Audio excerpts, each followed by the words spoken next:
later at the Broken Baths of Krakoa. Sage said you'd be here. Oh, I hate to ruin your piece, but... Did you quit? Well, hey, I think I'm supposed to be the mind reader, Logan. Knew you wouldn't last long. No offense. You're too good for the kind of work that needs doing, Jeannie. Suppose you could argue that X-Force needs a moral compass. Well, Sage, she sometimes comes across as a calculator more than a compass. But I guess you'll have to do. Give her time. She's like a house that's bigger on the inside than the outside. And maybe you should reach out to Colossus. I heard he's got a big heart. He's got a big... everything. What do you mean by that?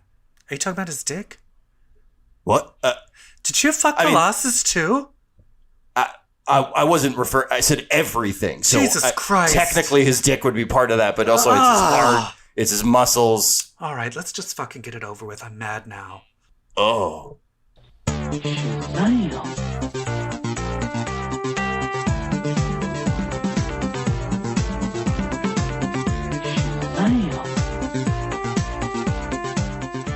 Hello, everybody, and welcome to episode 139 of Comic Book Queer's Legacy, CBQ Legacy. I can't remember what are we calling our show now?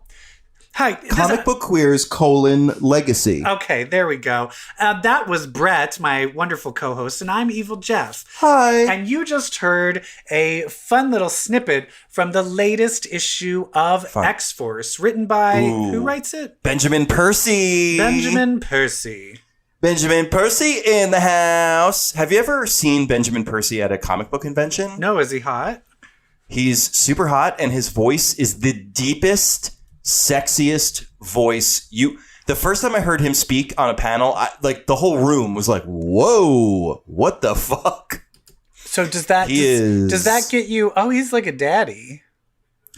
Oh, he's like a daddy, yeah. He'll post like bicep shots on Twitter. I'm like, okay. Oh. And the art's by Joshua Cassara. I don't know him enough to objectify him. So does that do it for you when someone just has like a really deep, deep voice? Oh, hell yeah. Because I would say your husband has a very deep voice. Very deep voice. Was that one of the first things that like drew you to him? No, because I did not speak to him for a month of being attracted to him. We just stared at each other from across the streets of our office buildings. So I was already... Is that how you really met? Yeah. Staring at each other from office buildings?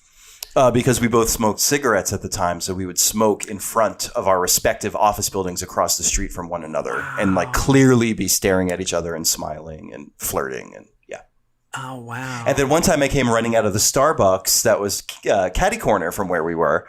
And I ran across Connecticut Avenue to beat traffic, and there was Jeff standing there, and some coffee splashed on me from running. And you're like, I just looked up and I just said, hi, my name is Brett.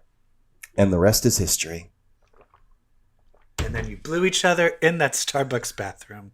That's right. And he had a big everything. I just looked at the picture of Benjamin Percy chopping wood in an X-Men t-shirt. Yes. His biceps are insane.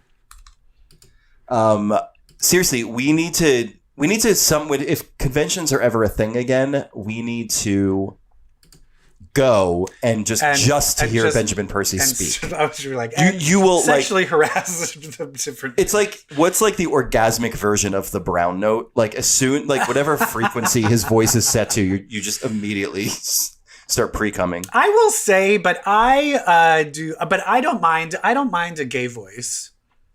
I don't mind a gay voice either. Although I'm trying to think. You know what's.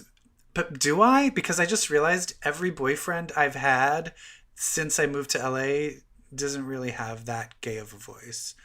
My boyfriend now has a high voice, but not he's not like, hey girl. Hi. You're like, I disagree. Well, you're a voicist. I know. Well, I do it. I'm the gay voice for everybody. But let's talk about something you want to talk about. What's hot going on? How about Ooh. what do you want to hit? Hot topics. I think we only have one hot topic right now. I don't think there's any big news coming out. It's not even like a hot topic. It's just more of like an, oh my God, I can't wait to tell you about this thing I saw.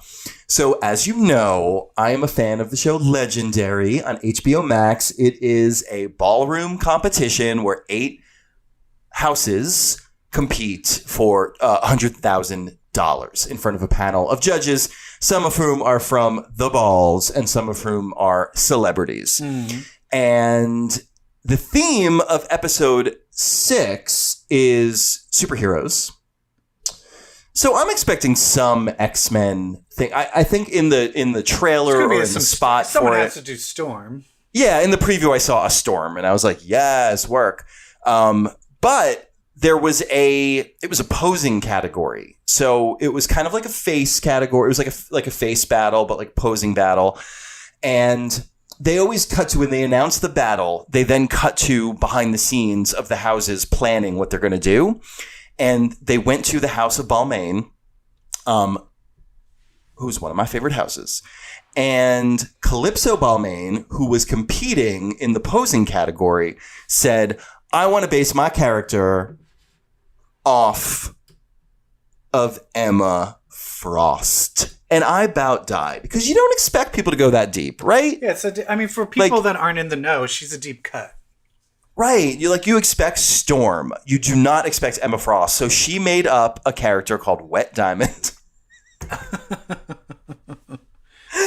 And the only thing that was disappointing was she was covered in like dangling diamond. It was great. But her, like, the main piece of her outfit was like a tan brown. She had like a big white furry like winter cap, like winter hat, like big white furry gloves, like Emma Frost hair. Yeah, she needed white. She needed to be in all white. She needed all white, and she wasn't all white, and so it was like my dick was harder than it wasn't, and I was like, but I still like it, but I don't think I should be having sex with it, and that's what happened. But it was pretty great that on this ballroom show, they just brought Emma Frost into it, and I dug it. They also brought like 2 people walked as Starfires, and they looked fierce as fuck. Like, it was really good. The superhero episode's really good. Episode 6. Like like comic Starfire, cartoon Starfire, or Titan. Yeah, Starfire? no, like DC Comics, like classic, like Silver Age costume. Yeah, nice. Yeah, it was really nice. I thought of a news topic that what? I think we could talk about. What? What's going on with the canceling of Joss Whedon? So evidently he's abusive. Yeah, the new things have come out where the stars of the Justice League were like, we need justice. We need the Zack Snyder, because they're releasing a Zack Snyder cut of the movie. Yeah, it's not. It's kind of like he's turning it into a series on HBO Max. Like, it's not what people mean by the Zack Snyder cut, which was like before Whedon got his grubby hands on the final cut. Show us like the long Steppenwolf Dark Side version. Wait, is that not what it's going to be? No, it's... I don't... You sprung this topic on me, so I don't have the research. But it's going to be... I know it's episodic. Oh, weird. But yeah, that's the other it's not thing like the Snyder cut. And you can maybe say, like, Zack Snyder is so much nicer and all that, but Zack Snyder his storytelling is garbage. So you can sit there and be like... Joss Whedon is a mean person. He's an asshole.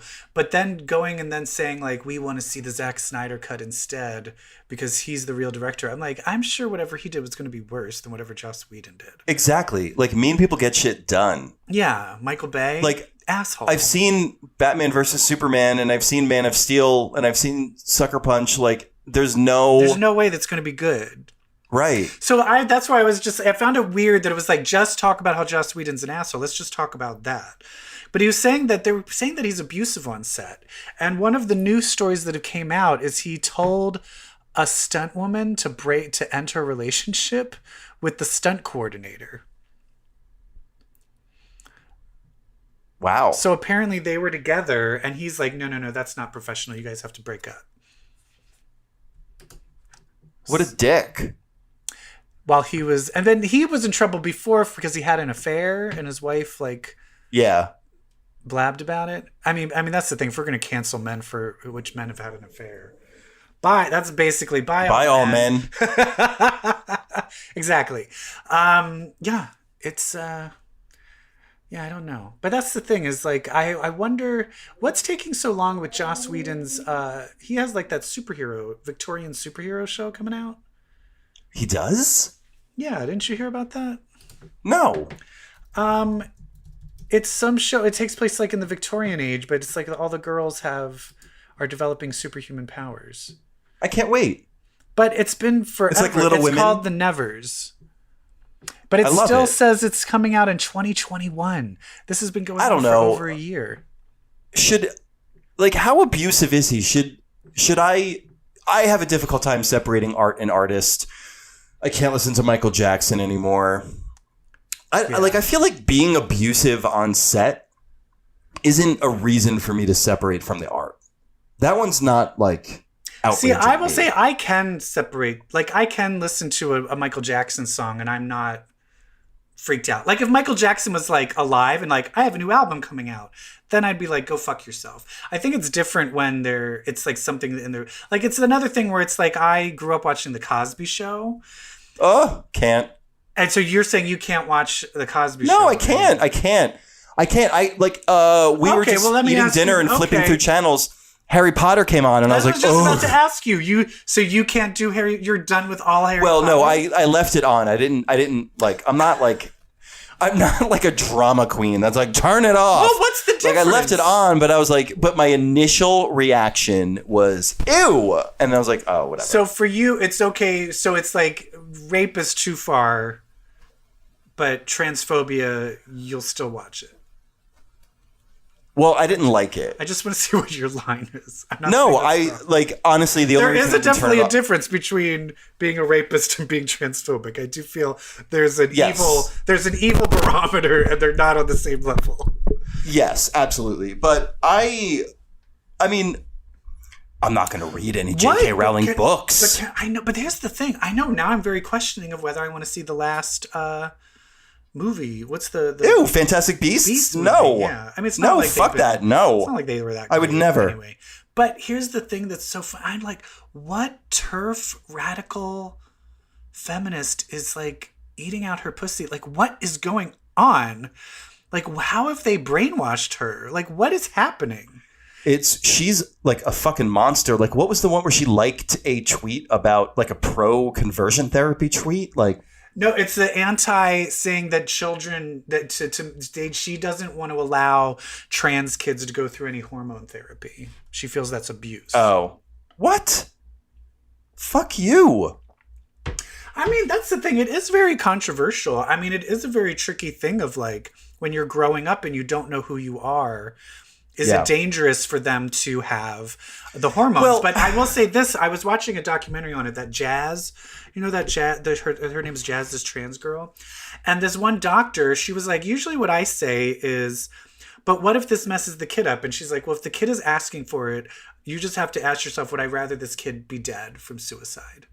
And it was like, and then your answer becomes very clear of like what you want. I think we should just believe people when they tell us what their experience is. Like, none of this, like, I know better. I understand you're communicating the depths of something very meaningful and scary happening inside of you, but I know better. I know what this is. Fuck you. No, you don't. Yeah. The most horrible thing anyone ever said to me when I came out was, are you sure? Am I sure? Like, do you know the hell I went through? Am I sure? Here, I'm going to suck your dick right now.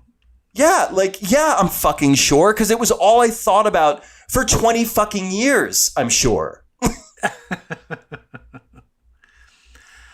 Oh my God. Yeah, so J.K. Rowling, like, I want her, she needs to do an interview. I want an interview with her and Janet Mock. We don't need to listen to her. She just thinks she can run her mouth because she's got billions. I don't need to listen to you. I don't want to. I don't care. Just because you have money and you wrote some books does not mean we need to hear you. Like, it doesn't mean shit. No, I want her to be nationally shamed on television. That's my thing. She's like incapable of feeling shame from any of this. She's like, oh, you call me a TERF, you call me a bitch. You're damn right. You're damn right we do. Because you are. And then she tried to use her sexual assault as grounds of being transphobic, which is even more offensive. Unbelievable. It's so offensive. Anyway, fuck you, J.K. Rowling. Oh. Well, there's the hot topics for the day. Hot topics. But I think maybe we need to let's stop being political and let's be a little sexy. What do you say? I want your ex. Hit it. I want your ex. Come on. Come on. We only have one X book to talk about today. Oh my God. But it scratched that itch. Did it? I mean, no, because I got to tell you something. I'm not connecting with this book at all, and a lot of people are, and I feel like it's me. Well, I am not feeling X-Force. I don't think I ever was. Brett, I'm going to tell you something about your feelings on this book. They are 100% right, because I don't like it Thank either. you. I am very... I don't know if we should be mentioning this, but fuck it. Sometime in the future, in an upcoming episodes, me and Brett separately will be guesting on other podcasts, other X podcasts, you know, more details to come. And I am very nervous because usually you and me are mostly on the same page. I am very nervous being the one on the podcast being like, I hate this.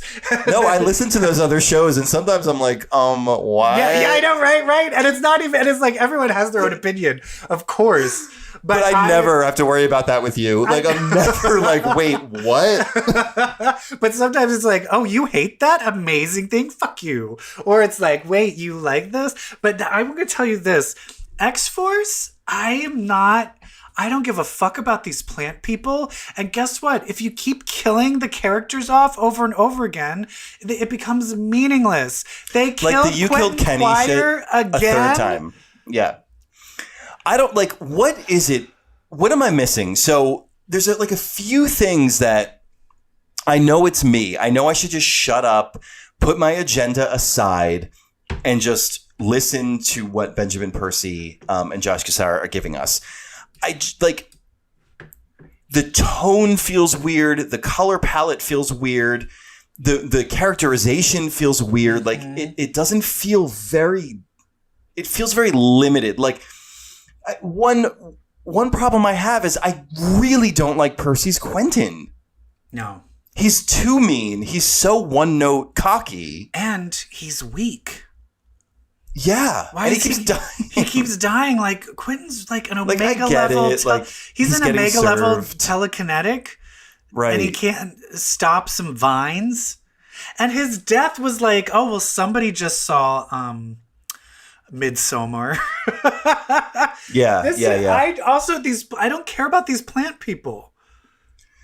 Yeah, I'm not connecting with the overall And arc. then the Beast thing. I think Beast just needs to be sent away. Beast keeps doing these like it's awful, so tired. And then it's Beast right just caused there. a genocide of a whole country. I'm like, and he did. I was like, well, I guess we just have to kill Beast. I mean, I guess we just have to be okay with it. It's the same thing with Wolverine getting brainwashed and killing his friends. Like, we've been there. Beast with the fucking uh-ohs. Like, oh my God. And then Jean being like, we have to be better than that. And then, like, this is how cliche I feel this was. Beast, like, oh, he tampered with something he shouldn't have tampered with. And then Jean coming in like, that's unethical, right, Beast? And then Beast retorting with, well, it's unethical to read my mind. I'm like, oh my God. Like, really? We're doing this? Yeah. Yeah. It's one of those things where it is hard. It's hard, and that's the thing. Like, are we new? No, that's what I mean. That's the problem, is that we're not new, and we are reading these books with the knowledge of every X book that has come before it. And I feel like a lot of people, they haven't read every single X-Men comic. They've probably reread. They maybe have had a favorite run.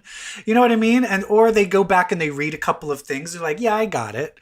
I don't know how deeply he knows the X-Men. Maybe he does know them a lot, but it does feel like, his version of them don't ring true to me. They don't ring true. That's a really good way of putting it. I think I have problems with the division of what is it that like the brain and the brawn? Yeah. I forget what the hammer. I forget. But also that's where the tension should be. The tension should be between the brain and the brawn, and the bad guys should be all politics. It should be all, I'm going to go after after Russia. I'm going to go after China. I'm going to go after real countries. I don't want to know about this made up country with plant people. Like there's no stakes to it because it's not a real place.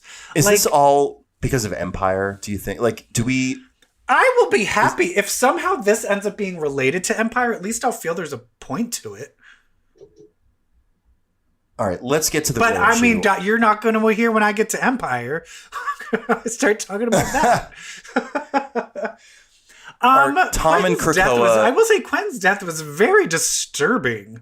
Oh yeah, he got filled with flowers and plant life, and then just disintegrated. It was off. It was very much like it was like Midsommar meets the Invasion of the Body Snatchers from the 70s. Yeah, very disturbing. Yeah. I'm not feeling the relationship between Domino, Logan, and Quentin. No, and they're just constantly bickering, and like the Domino stuff was really gross and weird to me. Yeah.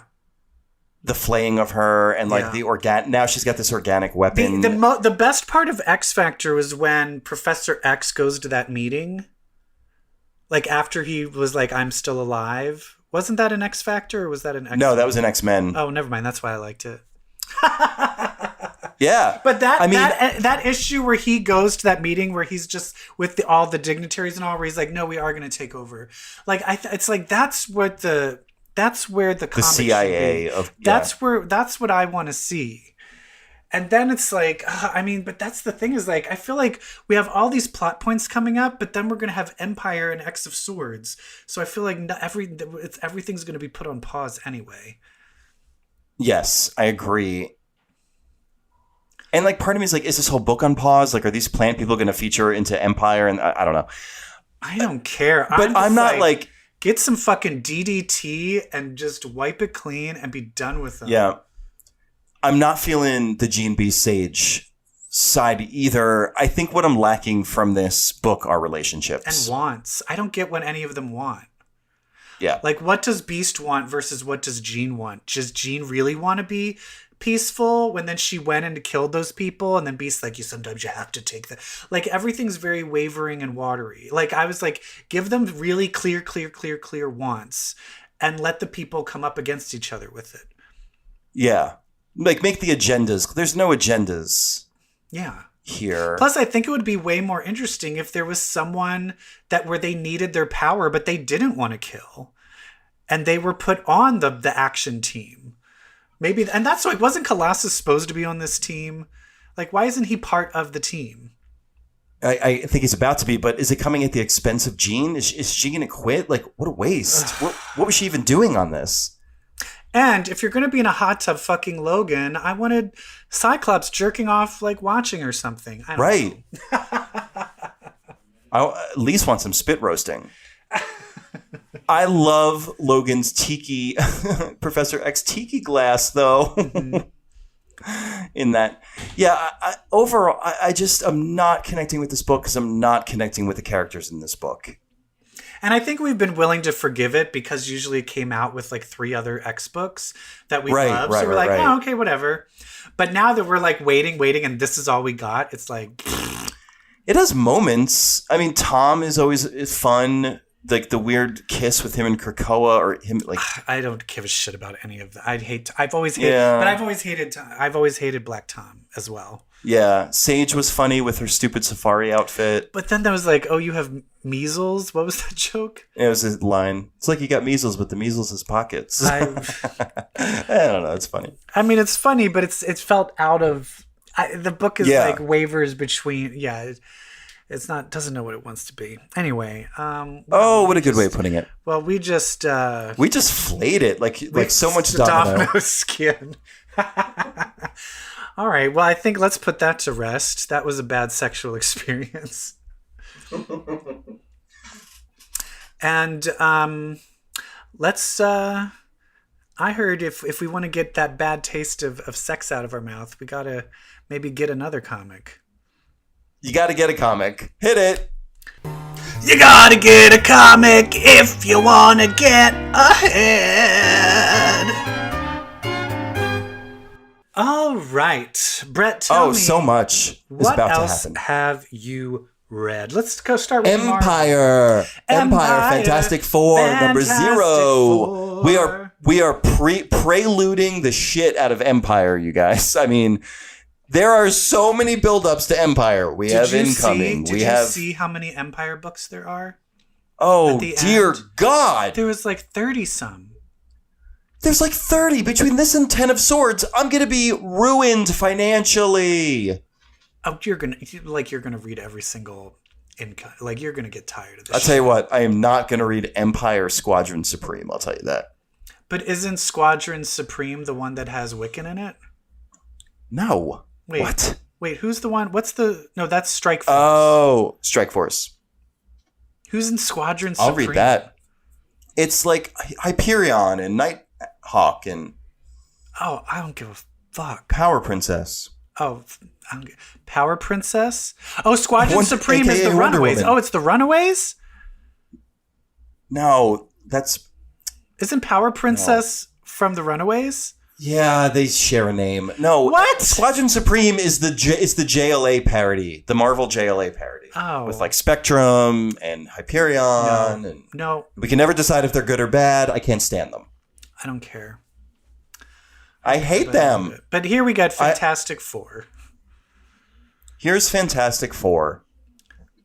What do you think? It takes place in a casino and like an arena. Do you remember the casino part of the second Star Wars and the new trilogy? The canteen. Yeah. When Rose and what's his name goes. Yeah, in the Rian Johnson one. Yeah. Yeah, I hated that, and I didn't like this. Yeah. Yeah, I mean, I thought it was cute. So this is a casino run by the Games Master's sister, the Profiteer. Thank you for not calling her the Prophetress or the Prophetrex. I don't think she's been in anything, no. The Prophetrix. So Reed is fighting her to figure out what she's doing. Thing and Johnny are battling in the arena. Where two little kid Kree and Skrull are in an ever-ending, like... Yeah, they're the gladiators in this arena. These two little kids that embody the Kree-Skrull War, which Reed finds out through the shenanigans of the Profiteer that the Kree-Skrull War is over. And he's like, how? How possibly? And she's like, I don't know. I don't care. But I make my money off that war happening, so we're reenacting it here. So... And then Valeria and Franklin try to gamble, lose the money. Sue Storm becomes invisible and makes them win all the money. Did you call her Elizabeth? Elizabeth. I don't know why. I was trying to say invisible, and instead I said Elizabeth. Oh. I'm having a stroke. Anyway, Invisible Woman, which here's the thing. If you've been to any casino... If someone starts winning... They're going to see you! They stop... They also will stop you before you win all of the money. Like, the whole thing with, like, Sue, like, stopping the dice while invisible and stopping the wheel while invisible or, like, looking over the shoulder during poker. Like, I am so sorry. Look, I suspend a lot of disbelief. I can't believe that this casino has no infrared cameras. I just can't. Or that after they won, oh, wow, they just won half of the credits that the whole casino has, that they would be like, okay, we think you're cheating. We're not going to let you play anymore. Like, that's I mean, think about the Twin Peaks. Remember when he kept winning all the jackpots and they're like, all right, you fucking come with us. All right, Mr. Jackpots. Hello. So anyway, the Fantastic Four gets out of the casino. They take this Kree kid and this Skrull kid with them, these two warring little kids. So at the end of Empyre Avengers, when we saw the Fantastic Four ship, they've got these belligerent children. Who are like, I'm going to kill you. I'm going to slash your throat. I'm going to kill you. And he's like, oh, they're kids. Oh, classic Kree Skrull. Yeah, Thing is like, whoa, they're so cute. And they're like, I'm going to slit your throat. But they arrive right as a bunch of ships come. And they notice that it's like in the middle of the invasion. Yeah. So we find out the Fantastic Four was not with the ships that were the Armada that was in the sky at the moon. They were just arrived at the same time. They were just like, oh, yeah. And yeah, so I'm still having trouble caring. Yeah, and thanks for the spoilers that Franklin just winds up with his family at the end of X-Men Fantastic Four. And his powers aren't fixed. So no point in reading that book. Listen, oh my God, we're so bitchy today. That's not going to end. Why? Because you read Strange Academy #2? I read Strange Academy #2, and I will say... By Scotty Young? Yes, I will say this is my favorite, second favorite that I've... Oh, it's my favorite Marvel one that I read. Okay. Oh, you liked it? Yes, but compared to the first one, it felt very weird. And this is also... It's strange, because Scotty Young wrote one of my favorite magic stories when she returned to life. And I felt he did not write magic correctly. Like it just Did he write that, or he just drew that? He didn't write that. That was Yost, right? Oh, right. Wasn't that He Kyle just and Yost? Yeah, but he was still there, like reading it. He was Sure. drawing it, like he was there when it was all happening. So Did you not like the scene of Ileana trying to make a joke and it bombing? it just didn't feel like her. Yeah, I get you. It just didn't. You like that? What did she say? Like, I mean, I giggled. It was layered. I don't want to go into it. anyway, and then I still find it weird that she's just standing next to the Scarlet Witch when they're now like she's considered an enemy. Oh my of God, the Krakoan Pretender. state. She's the like great their Pretender. Lucifer. Yeah. So I wish that was addressed. And I will say it's still, although I'm not, right now it's still trying to do the, hey, this is the type of classes. This is how these things work. It's still like world building. Setup, yeah. So it's a little, like the pilot of a show where it's the most annoying because it's setting up the world. I'll be more happy when it's getting into it. And I will say right now, I really want the Asgardian and the... Is it Damien Hellstrom? Who is the... Little Dormammu? Little Dormammu. I want him and I want them to become lovers. I know it's just going to be a bromance type of thing. It's setting them up to hate each other, but now they were both sent to hell to help battle. But I want them to like fall in love. They might. And you know what? I did like that they immediately honed in on that relationship. That's the most I interesting thing that. to me. That's what I like the best right now.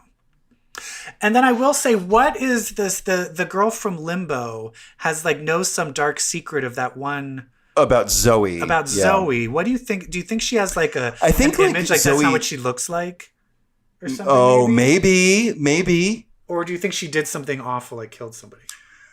I think it's either she doesn't have powers, or she did something awful, or that's not her true form. Yeah. And oh my God, who taught 8th period plant class? It's your friend the Man Thing, who you never heard of. Right. Weapon X. No, wait. Weapon 9. Wait, which one was it? I forget which weapon. 5. Weapon 5. No, that's the symbiotes. I don't remember. All right. Well, who cares? Anyway, it's chugging along. Yeah, I do interesting. like that he knew what relationship to kind of develop. It is also interesting that Doctor Strange seems very not involved. like aloof. I love that. I think that's perfect. But then the main character girl, what's her name? Oh, Emily Bright? Yeah.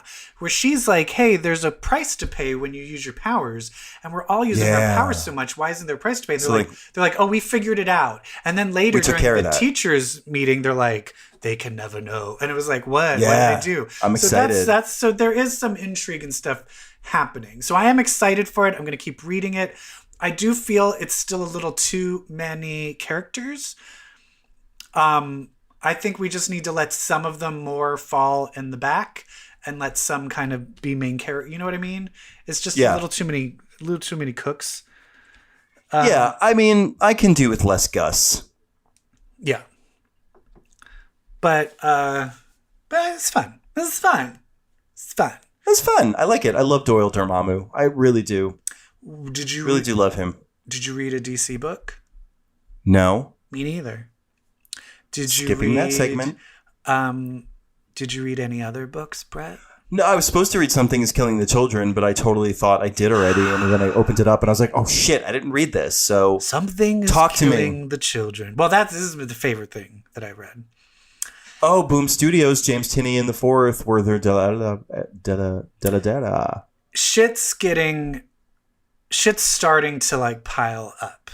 Like, cause now it's at the point now where finally the cops are like, oh, this is monsters.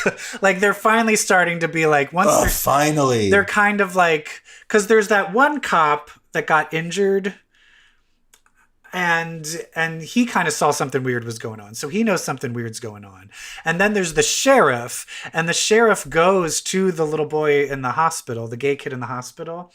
And he's like, all right, just lay it on me. And he's like, what do you mean? He's like, just tell me about the aliens. He's like, what? And he's like, the aliens that are eating the kids. I know it's aliens. And he's like, it's not aliens. And he's like, fuck. And he's like, well, it could be aliens, but it's more like monsters. And he's like, fuck. And he's like, all right. So it's kind of like, because at this point, he's like, there's no way that like a person is doing this. But meanwhile, the one guy, like the guy from the Cabal, I forget what his name is, like her boss, Erica Slaughter's kind of. Oh yeah, like her shit-eating. Yeah, snide. he comes and starts beating up the old lady cop secretary, knocks her the fuck out to try and steal the kid to use her as bait. But then the other cop comes and tries to stop her. And then Erica Slaughter's like, she ends up siding with the cop. She's like, yeah, take the girl. I'm not friends with him. And so then he's like, fine, I'm going to go get the kid in the hospital and use him as the bait. So she's trying to battle the cops and she's trying to battle that guy. And then meanwhile, Tommy, the brother whose sister died, he's like, he's there too at the place with the mom where they're all there to identify the bodies. And he's just like, Mom, please don't do this. This is going to be traumatizing. And she's like, fuck you. I want to look at the body. And so then he looks and he's like, hey, do you all see that in the woods? And everyone's like, no. And then he's like, fuck. If I see something and no one else does. Oh, he can see. So he walks into the woods and then gets ambushed by all of the babies. Monsters, and that's the end of the episode. Oh my god. It's really good. It's really good. It's very actiony. It's very full of action and fun, and I like it. Nice. So good. Like this, I can't wait for this to be made into a TV show. Yeah. I can't wait. I want to order a mask with the Slaughter teeth on it. Oh yeah. Yeah. Or like a bandana to wear around my face. Sweet. So that was comic books. Yeah. Did you want to see more, like more movement, more depth, like perhaps not on the printed page, but on the screen? I do. Hit it! Suddenly see more. So... You told me about a show called Tales from the Loop. What is it? Oh, okay. I was going to bring up something else. Oh, sorry. Before we get into that, I do want to just give a quick RIP to a show that we've talked on here and that we liked. Sabrina. Oh, that's Sabrina right. the Teenage Witch has been canceled after the next few episodes that are coming out later in the year. So I'm very sad about that. That is sad and surprising, frankly. Yeah. It is weird because I guess maybe the second season just didn't do as well or something. I don't know. Yeah. I do follow Gavin Leatherwood and Ross Lynch on Instagram, though. Right. So keep that party going. Yeah. Which one is... Ross Lynch. That's the one I like. That's what's his Harvey. name? Harvey. Yeah. Yeah. But you mentioned a show called Tales from the Loop. And it is show on Amazon Prime. And my boyfriend has been watching it. I've been kind of just like sitting in the back, like doing other things, kind of sort of paying attention. And it's a very well made show. But I will say this, it's kind of like Black Mirror if every episode takes place in the same world. Okay. It's very depressing. Like, if you're looking for this to be like, oh, everybody has a happy ending, no. And it's weird. It's kind of an anthology where each episode is about a different person that lives in the town. Okay. So even though a lot of people will show up in multiple episodes, each episode is a standalone story of that one particular person in town. Okay. So like the first episode is a little girl is at school and she works in this place. There's like the place where everybody works is called the Loop. And it's this like kind of science-y factory place. Oh, I like that. Very similar to like, where like Stranger Things like had that. Or like Homecoming. Yeah. Yes, or Homecoming. Yeah, but it's much more like out in the open that it's like this science-y place. So much where it's like when weird things happen, no one's like surprised. Yeah, it's like, oh, they're at it again. Yeah, exactly. So this one, it opens up with this little girl and she has this really bad relationship with her mom, and the mom doesn't pick her up from school because I think she's a drunk or something.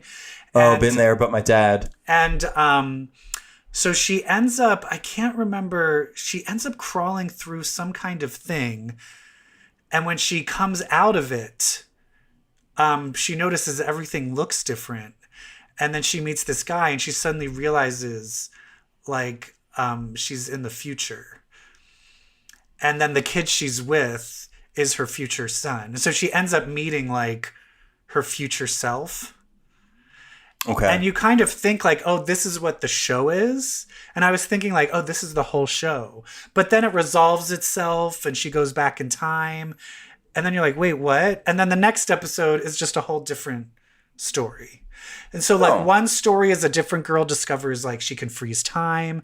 There's another story where two best friends realize they can switch bodies. There's another one where there's a gay character where he enters a parallel universe where he's like has a hot boyfriend. Ooh. So there's definitely it's fun. But I will say some have happy endings, some do not have happy endings. And it's also very slow and it's very subtle. It's not like an action movie at all. It's very emotional and character driven. So I highly recommend it. Very cool. Tales from the Loop. I will watch The Loop. I dig that. I really need some time and space to talk about Agents of S.H.I.E.L.D. because what they did last episode was incredible. So it was kind of like an anomaly, like almost standalone-ish in that the episode before it was the second part of the 70s episode. So they were in the 70s. They jump at the end of the episode. They jump 80s? In time to 1982. So a mere 6 years later.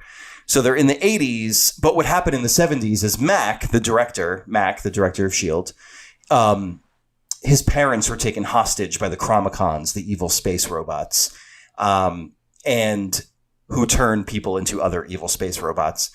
And they saved Mac's parents, and on the way back, it comes out that Mac's parents are actually evil space robots that replaced Mac's real parents a while ago.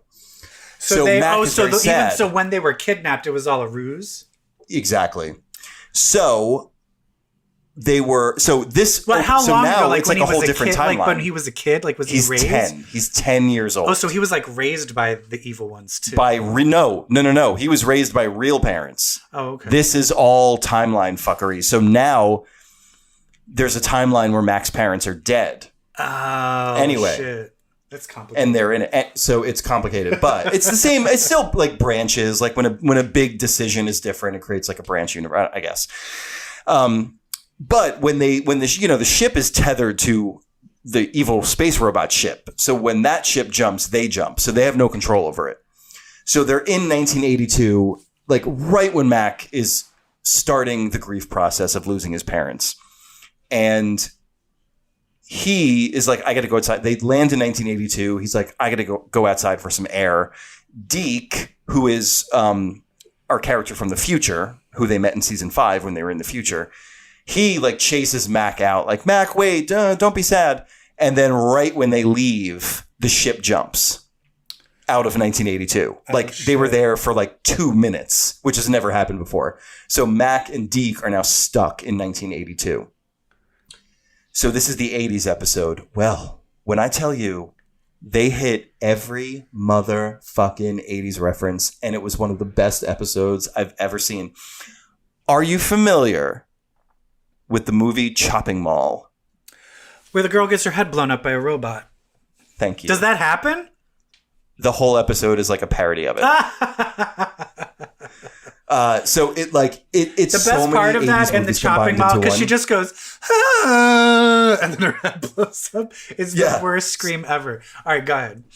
The last episode ends with Coulson, who's a life model decoy, blowing himself up and blowing all the evil space robots up, all the hunters up. I thought he wasn't in 1982.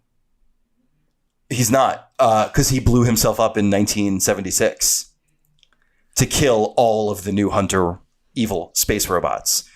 The AI, and also the AI that controls them, her name is Sybil. Wait, but you're saying that happened in the episode before? Yes. Oh, okay. Okay. So we follow so like a how lot many of times has he died in the show? So the line right before he says, right before he blows all the Chromicons up, he looks at Sybil, the evil AI, and he goes, "You know what? Dying, it's kind of my superpower." And he blows the whole place up. Knowing that like they'll probably find a way to bring him back. So the episode is really following Mac, and he's in a deep depression over his parents. And Deke, the other character, wait. Just so I can, is it because he thinks they're dead, or is it because the timeline changed? Now he thinks that they died. They're absolutely. He experienced losing his parents, like they're dead from the timeline. And change. So they're dead because the evil robots killed them and replaced them with evil robot versions of themselves. Oh, okay. Oh, I thought that was all happening behind his back. So they were like, "No, we're evil." So he's like, "Oh crap." Yeah. Yes. They attacked. Okay, they attacked him. Oh, okay. I thought it was like the dad got like a cut on his arm, and Mac's like, "Can I see that cut?" And the dad's like, "Why do you need to see the cut?" It's like, because you're a robot. So Mac's super depressed, and he's depressed because now there's like in his reality, in the reality he's in, there's a 10-year-old version of himself and his older brother who have no parents. And he's just so depressed over the whole thing. But are they being raised by the evil people at that point then? No. Okay. So Deke, so one of the reveals is that Deke, who Mac is ignoring, like Deke keeps showing up to Mac's house. He's squatting in his parents' old house. Deke keeps showing up with like groceries, and like time goes by, like a year goes by. Mac has got like a long beard, and he's put on weight, and he's super depressed. And finally, Deke leaves him like a special note. So to come to this club. So Mac goes to the club, and it's Deke as the lead singer of a band called the Deke Squad. And he opens up, he like shows up for their encore. It's the Deke Squad doing their encore. And Deke opens the song by going, "My name is Deke Shaw. This is the Deke Squad. And I wrote this song." And they do the song from the Breakfast Club. So Deke wrote "Don't You Forget About Me" 3 years prior to it being written and released. So then it turns out that his band is actually like a ragtag group of quote unquote SHIELD agents that he's created, and that they need Mac to be their leader. And then what ensues is them fighting new versions of the evil space robots. Okay. But they now look like the robots from Chopping Mall. And they like systematically kill all these minor characters, and there's buckets of blood, and so it's like Top Gun, Karate Kid, Rambo, certainly Chopping Mall. Like so. Coulson comes back, and he's Max Headroom. He's like a head on a TV screen with the Max Headroom background. Forget it. Like it's incredible. So anyone who like I don't really know about Agents of S.H.I.E.L.D., but I would just love to watch like some really good Marvel content. Yeah. Oh, and by the way, the episode is called "The Totally Excellent Adventures of Mac and the D." Mac and the D. It's an 80s romp that I just screamed and laughed through the whole thing. So great. That reminds me of the show Steel and Stone. Oh, Steel and Stone. From a little show called Doom Patrol. Oh, God bless Steel and Stone. When long story short, they just cut to a 70s kind of blaxploitation-ish cop drama. where Cliff, starring Robot Man and Cyborg, where Robot Man is the hooker, like the cop, like the undercover hooker. It's so funny. It's so fucking funny. And then a Cyborg has this half of his head as an afro. The non-robot part of his head is a giant afro. I adore the actor who plays Cyborg, Jovan Wade. He's the only thing I hate is that Cyborg doesn't have it can't be topless. Oh, I know. It's kind of a waste because he's got a smoking body. Because he's given body. Yeah. It's so this episode. This episode kind of dragged in the middle. I felt the same way. But then the end really came together at the end. The end fucking fucked me up. It was like they knew they were going to fucking slap us upside the head at the end. So the middle, they just took their time and yeah. This show really goes places I don't expect it to go.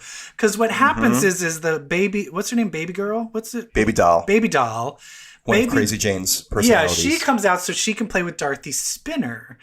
But Dorothy Spinner starts getting bored with her. And then Baby Doll's just like a little brat. And when Dorothy Spinner brings one of her creatures, she slaps him on the nose. And so Dorothy Spinner's like, fuck you. I don't want to be friends with you anymore.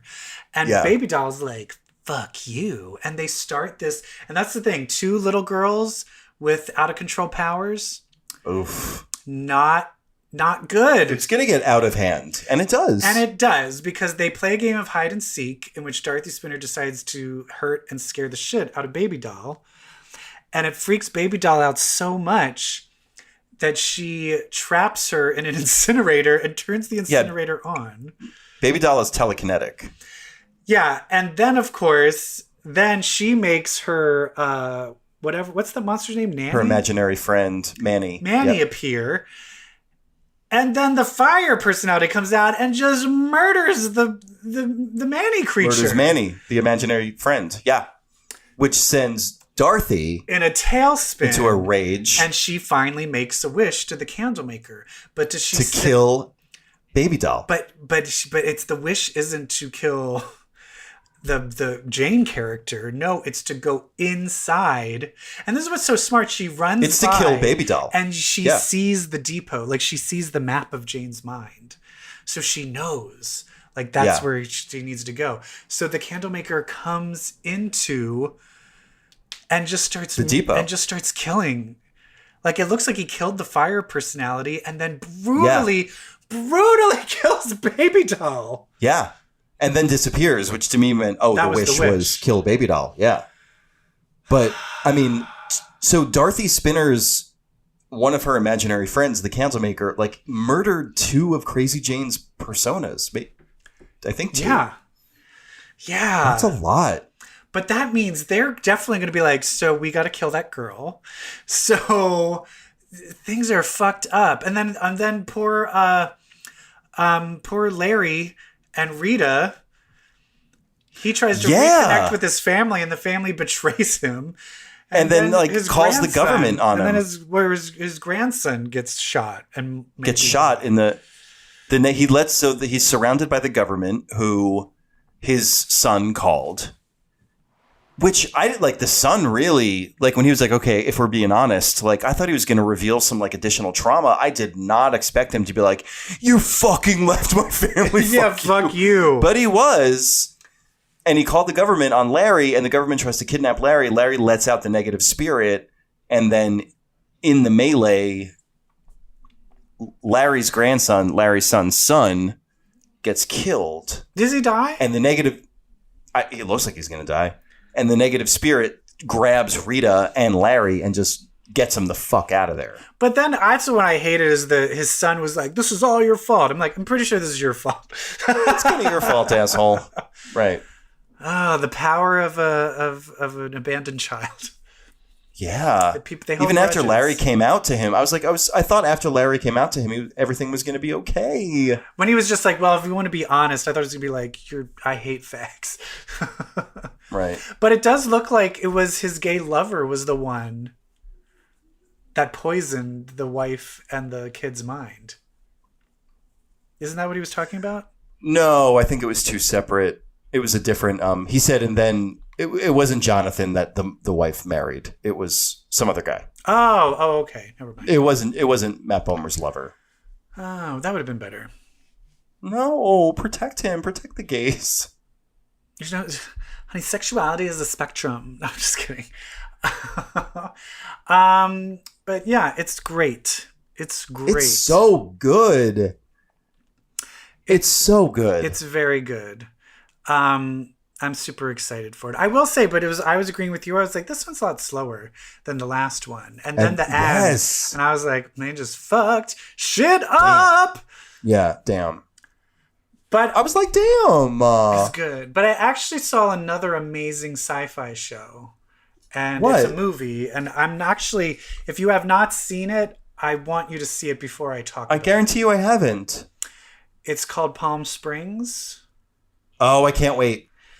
With, what's his name? From, Yeah. why can't I think Andy of Samberg. Andy Samberg. Andy Samberg, who I think is hot, brutally hot, and I'm very Oh. attracted to him. My God. My God. You could just tell he's great in bed. Mm. And it has the girl from who ends up being the real mother from How I Met Your Mother. Yeah, right. And she plays like the dumb blonde girl from that 30 Rock episode. I like her. And have you read anything about it? No, I know that it's Happy Death Day. It's like genre. a Groundhog Day, Happy Death Day, same day over and over again. But that is all I'm going to tell you. Do not read anything else about it. And we are going to talk about this next week because I was very surprised about how much I liked this movie. Ooh, I'm so excited. I want to watch that. Everybody, if you're listening, watch it, and then you can enjoy our review of it next week. I want to watch that, and I want to watch The Old Guard on Netflix, that Charlize Theron action movie. I will say they showed the gay scene from that in a trailer, and it looked that's so why. cheesy. Oh, He's like, I've loved this man for longer than for eons. I was like, what? What is this? I think it's more than like the gay scene. I think two of her team are husbands. Yeah. I don't know. And that's what's drawing me to the movie. I don't think gays should be in the military. No, I'm just kidding. I think gays should be ass-kicking assassins. If I understand that's what the movie's about. But they're also they're all thousands of years old. What? Yeah. They are? Yeah. They're like gods. Oh, they're like from like ancient. Oh. All right, I'll watch Palm Springs. Stupid. Oh my God. Well, that was a lot of stuff. That was a lot of stuff. I say we did that efficiently. I think we did, Brett. We did it. I think we did. We did it. We recorded a podcast and we saw it through to the end. Again. Do you ever tell people that you do a podcast about comic books and then they're like completely dumbfounded because you have a relationship with them that has nothing to do with comic books? Yes, actually. And they're always like, send me the link. I'm like, no, that's okay. I'm like, but I was like, do you listen to comic books? And they're like, no. And I'm like, yeah. I'm like, so don't listen to my fucking show. Like, unless you like know about Emma Frost, like, don't even. It's like, we're literally just describing what is happening in a comic book. You would just be like, what? Who? Huh? Yeah. And like, literally when we're talking about Doom Patrol, we're actually talking about Emma Frost. Like, you won't be able to understand the subtext. Yeah. If we renamed this show with an Emma Frost twist, what should it be called? I mean, I would love to call it Prostitutes, but I feel like that's like we can't. That's the name of her fandom. Like we can't claim that as our own. Prostitutes. Yeah. I love it. Yeah. But that's what Emma stans call themselves. What's another good line of hers? Top class breeding, darling. I was thinking of that, but that sounds very white supremacist. We get all these white supremacists being like, "What the fuck is this show? What the fuck is this show about?" Ugh. What's another great line? What I was like, I forgot my bag. Yeah, lucky for you, it's Louis Vuitton. We must be nothing less than fabulous. Oh, I love that. Yeah. That's what we'd call it. Nothing less than fabulous. An Emma Frost podcast. Yeah. Oh, Emma. How I love you. I love you. And we love you. You, listener, you. The one who, for some reason, are still listening to the show, even though you know it's ending in like 60 seconds. But if you're still here, it means you enjoy it. So would you please leave us a review, or my microphone fell. Leave us a review. Or money for new equipment. Yes. We'll add a wish list to our website soon, and you can just buy us stuff like mic stands that don't top over. I'm good, EvilJeff. How about you? I'm good too. I'm so good. I'm gay and queer, and that makes me great.